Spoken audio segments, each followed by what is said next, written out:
அனைவருக்கும் வணக்கங்க. இன்னைக்கு நம்ம பானு ட்ரெடிஷன் சேனலில் இதயத்துக்கு பலம் சேர்த்து மாரடைப்பு ஏற்படுத்துவதை தடுக்கும் கொத்தவரங்காயை வச்சு வத்தல் எப்படி ப்ரிப்பேர் பண்ணலான்னு இந்த வீடியோவில் பார்க்கலாம். இந்த கொத்தவரங்காய் வத்தல் செய்கிறதுக்கு நான் 2 கிலோ பிஞ்சு கொத்தவரங்காயை அதே நேரம் நாட்டு கொத்தவரங்காயை பார்த்து வாங்கியிருக்கேன். நீங்களும் அதே மாதிரி வாங்கிக்கோங்க. அப்போ தான் அதில் மருத்துவ குணங்கள் அதிகமாக இருக்குது. அதோட 2 ஸ்பூன் எண்ணெய், 3 ஸ்பூன் மஞ்சத்தூள், 4 ஸ்பூன் கல்லுப்பு, இந்த 4 பொருளையும் எடுத்துக்கோங்க. நான் வத்தல் எப்படி செய்யலான்னு நம்ம பார்க்கலாம். 2 கிலோ கொத்தவரங்காய் வேகிற அளவுக்கு இந்த மாதிரி ஒரு பெரிய பாத்திரம் எடுத்து வச்சுக்கோங்க.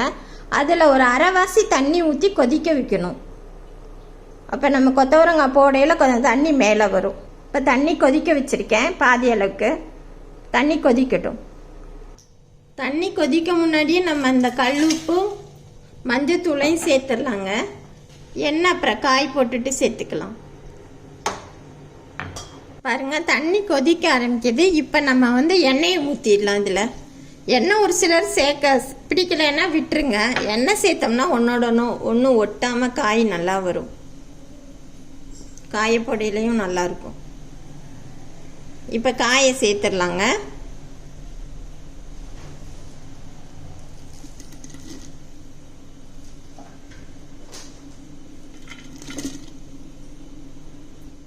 எனக்கு 2 கிலோ காய்க்கு இந்த பாத்திரம் கரெக்டாக வந்துடுச்சு. உங்களுக்கு வேறு பெரிய பாத்திரம் இருந்தால் இந்த மாதிரி ஒன்றாவே போட்டுருங்க. அப்படி இல்லைன்னா நீங்கள் பாதியாக கூட போட்டு செஞ்சுக்கலாம். உப்பையும் மஞ்சத்தூளையும் பாதியாக்கிக்கோங்க. மொத்தத்தில் ஒரு 8 நிமிஷம் ஆகுங்க. இன்னும் கொஞ்சம் வேகணும். நம்ம தொட்டு பார்த்தோம்னா காய் அமுங்கணும். அதான் பதம். நான் உங்களுக்கு எடுத்து காட்டுறேன். இது பெரிய காம்புள்ள கரண்டி வச்சு லேசாக கிண்டிக்கணும்.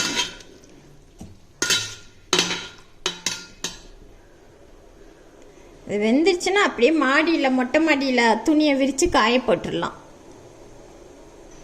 பாருங்கள், தண்ணி கொதிக்க ஆரம்பிச்சிச்சுங்க. இப்போ காயும் பலன்னு வந்துருச்சு. மொத்தம் ஒரு 10 நிமிஷத்துலேருந்து 8 நிமிஷத்துக்குள்ளே வெந்துடும். வெந்துருச்சுங்க. இப்போ அடுப்பு ஆஃப் பண்ணிடலாம்.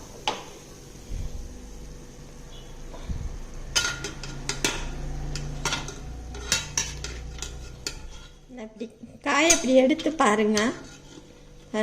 நல்லா வெந்து இப்படி தொட்டு பார்த்தா லேசாக அமுங்கன்னா போதும். இப்படி இருந்தால் போதுங்க. இன்றைக்கி எடுத்து காய போட்டுடலாம். தண்ணியை சுத்தமாக வடிச்சிருங்க. இந்த வத்தலை அப்படியே ஒரு ட்ரேயில் கொட்டி காய வச்சிடலாம். நல்லா காயட்டும். அடுத்த நாள் சாயந்தரம் பாருங்கள், நல்லா காஞ்சிருக்கு.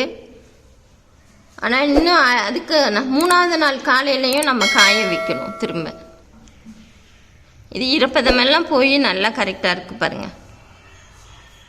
பாருங்கள், இது 3ஆவது நாள் காலையில் நான் காய வைக்கிறேன். இன்றைக்கி நம்ம எடுத்து வச்சிடலாம். இன்னும் நல்லா சாயந்தரம் முட்டு காயட்டும்.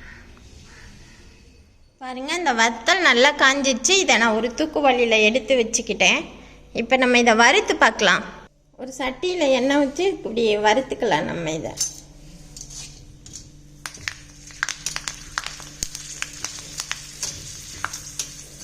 பாருங்க, நல்லா காஞ்சிடுச்சு.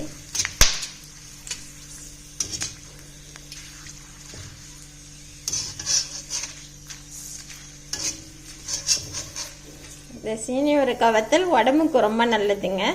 இதை நீங்களும் செஞ்சு பாருங்கள். சீனி அவரைக்காய் வத்தல் தயிர் சாதம், சாம்பார் சாதம், புளிக்குழம்புக்கெல்லாம் சைட் டிஷ்க்கு ரொம்ப நல்லா இருக்குங்க. நீங்களும் ட்ரை பண்ணி பாருங்கள். நன்றி, வணக்கம்.